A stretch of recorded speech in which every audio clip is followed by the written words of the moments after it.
A couple of years ago, I reviewed the Indiana Jones films, from Raiders of the Lost Ark to Kingdom of the Crystal Skull. And after 15 long years, Indy's back, as I've just seen Indiana Jones and the Dial of Destiny, now playing in theaters. But is Indy's final adventure worth looking into for another fun-filled, globe-trotting adventure experience? Or do you think Indy's adventure should have ended a long time ago? Find out in the spoiler-free review right now. Big D's Entertainment Rankings and Reviews.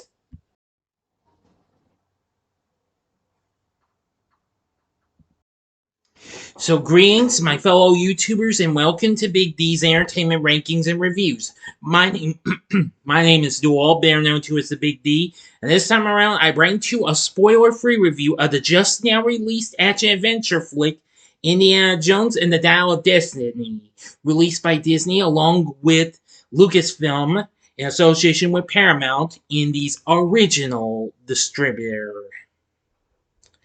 Of course, this is a sequel to Kingdom of the Crystal Skull from 2008 and serves as the fifth and final installment of the franchise of Indiana Jones, starting in 1981. Harrison Ford is back for the last time as Indy, plus we have John Rhys Davies back on board, and a little bit of a small appearance by Karen Allen. Plus some new cast members including Phoebe Waller-Bridge, Antonio Banderas, Toby Jones, Boyd Holbrook, Ethann Isidore, and Mads Mikkelsen. Now, before I get into what I'm going to talk about this, if you haven't seen my reviews of the other 4 indie films, click on that card, and it'll take you to the playlist, so that way you can catch the reviews I did on the others, in case you might have missed them a couple of years back, or if you want to see them again. Yes.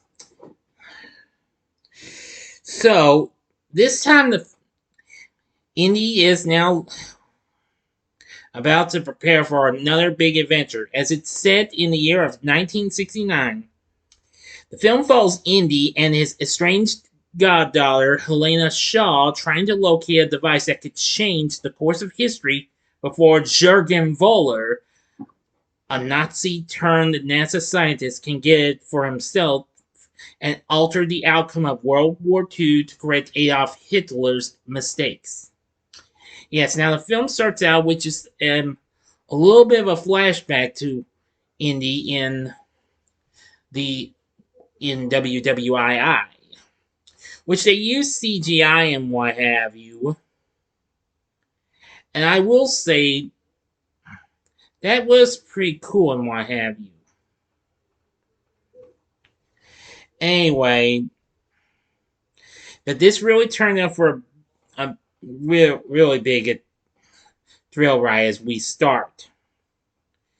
When, during World War II, Nazis capture Indy and his fellow archaeologist Basil Shaw from Oxford as they attempt to retrieve the lands of Longinus. And the astrophysicist Jürgen Voller informs his superiors that the lands they possess is fake, but he has found half of Archimedes' dial. It was made by the Syracusan mathematician Archimedes and can locate fissures in time. So apparently we see all that, and then we go to 69. And Indy's been separated from his wife Marion, and son Mutt had died during the Vietnam War. That's a little slight spoiler. Just a slight spoiler, and what have you. Because it is a shame we don't see the character Mutt. He's just referenced and what have you. But now with his godchild Helena Shaw, Basil's daughter, well, is about to get on the scene. And the dial split in half. Well, and Basil is dead. He was nearly driven insane attempting to unlock the dial's secrets. So they decide to go after and what have you. So anyway, that's all I'm going to tell you about this film. From my point of view, I thought it wasn't too bad. Now, I do like one scene where that takes place in Tangier and what have you. That really had an intense, fun action scene and what have you. Anyway, now originally they wanted Steven Spielberg back on board to direct, but stepped down. And James Mangold, who you may remember, who directed films like Walk the Line and The Wolverine and Logan, took over. Now then, I'll get to that in just a little bit. I will say that it's not too bad and what have you. I think the story isn't too bad and what have you. This film is a little bit of a step up from Kingdom of the Crystal Skull because I feel like that film's fine and all, but it's not my favorite of the five indie films. This one's a bigger step up from it. So, and I will say Mangold's direction wasn't too bad. So it had some pretty good intense sequences and some action, what have you, just like what you could get from any other film in this franchise. Now, currently on Rotten Tomatoes, which they have it at 68%, which that's better from Kingdom of the Crystal Skull, they say it isn't as thrilling as earlier adventures, but the nostalgic rush of seeing Harrison Ford back in action helps the film find a few final bits of cinematic treasure. Now, I do agree with that and what have you, so that's worth it. Reviews worth it, that is. Empire Magazine complimented Ford's performance, and Mangold's camera work moves confidently through action set piece after action set piece, keeping up a frantic pace. Now, Vulture, which I believe, yeah, it's an entertainment news magazine. I didn't know much about that. And they say that the film's fun, but acknowledge comparisons to the previous installments were warranted. But it's also too entertaining to dismiss. You may not lose yourself in this one the way so many of us once did with the earlier Indiana Jones films, but you'll certainly have a good time. And The Guardian says the film has quite a bit of zip and fun and narrative ingenuity with all its MacGuffin silliness that the last one really didn't. Definitely, I agree. So, anyway, reviews are mixed in Miami, but at least they're a little better than Kingdom of the Crystal Skull. Now, as for our cast, aside from Harrison Ford being back as Indy, which he's definitely still good. I know he's old and what have you, but at least we're glad to have seen him as Indy one last time. Next is Phoebe Waller-Bridge. She plays Helena Shaw. You might remember her from the now defunct series Killing Eve. She's also recently appeared in other films like The Iron Lady, Goodbye Christopher Robin, Solo, A Star Wars Story, and more recently, No Time to Die. Now, she plays Helena Shaw, and I must say, she was very good. Matt Mikkelsen, who you may remember as TV's Hannibal, and last year we saw him in Fantastic Beasts: The Secrets of Dumbledore. He, of course, played Grindelwald. He plays Jurgen Voller. I will say he's a good villain. Antonio Banderas plays Ronaldo, an old friend of Indy who pilots boats, and he's also a frogman as well. Definitely. John Rhys Davies is back as Sala, who you may remember that character from both Raiders of the Lost Ark, if I'm not mistaken, yes, and Indiana Jones and the Last Crusade. Anyway, he's pretty good. Toby Jones plays Basil Shaw. He's not too bad.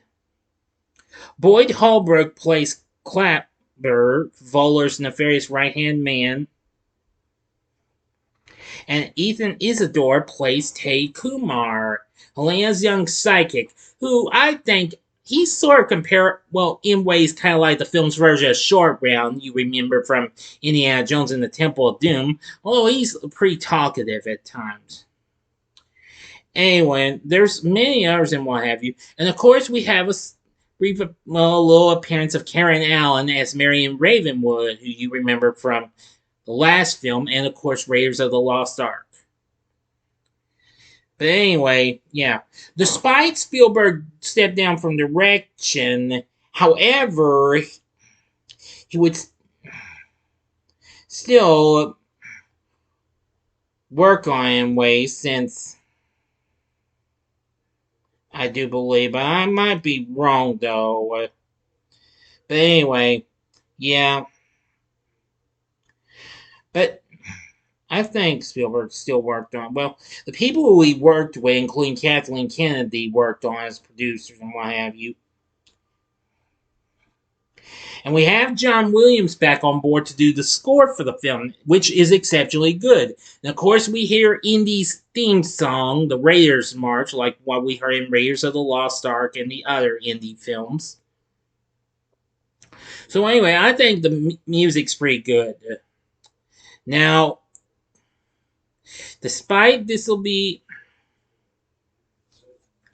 Harrison Ford's final role as Indy, they're still thinking about doing some more additional films or a television series for Disney Plus. Lots of luck with that, because they're continuing to drop everything like crazy. But however, earlier this year, Lucasfilm was reported to have canceled a planned Indy spin-off for Disney Plus, only to focus on Star Wars. And it was said to be a prequel to Raiders of the Lost Ark, and would have been the second prequel following the Young Indiana Jones Chronicles. Which, of course, if I'm not mistaken, it'd be The Adventures of Young Indiana Jones. That's right. Which is actually now streaming on Disney Plus along with the first 4 films. So overall, Indiana Jones and the Dial of Destiny, it's a pretty fun thrill ride. Not the best though, but it manages to pull off a few good ones. And it is a step up from the last film. And it's got some pretty good characters, old and new. More new than old. And a great score from John Williams. That's exceptionally good. And the story is good too. So overall, I think this is worth looking into. For my score, I'm going to give Indiana Jones and the Dial of Destiny 4.5 stars. On a scale of 1 to 10, I'm going to give it a 9. So what did you think of Indiana Jones and the Dial of Destiny? Let me know in the comment section below. If you'd like, please feel free to click the like button if you like this, and be a part of the Big D Nation. Join me next time when I bring to you another spoiler-free review, and it'll be on Ruby Gillman, Teenage Kraken. So, thank you for watching, and if you like this, consider checking out my reviews for some of these other films. In the upper left-hand corner is my review of another Globetrotting treasure hunt of a film, Uncharted, from last year in 2022. Or if you'd like, go to the upper right-hand corner and see my spoiler-free review of a recent film that Spielberg did, and that was West Side Story from 2021. Or if you'd like maybe something just different and what have you, see my review of another James Mangold film, and being Walk the Line from 2005 in the bottom left-hand corner, along with a ranking of my favorite Johnny Cash songs. In the bottom right-hand corner is the button you can click to subscribe. If you like rankings and reviews on movies, TV, music, video games, etc., then I'm your guy. Thank you for watching. Until next time, I'm the Big D saying see ya.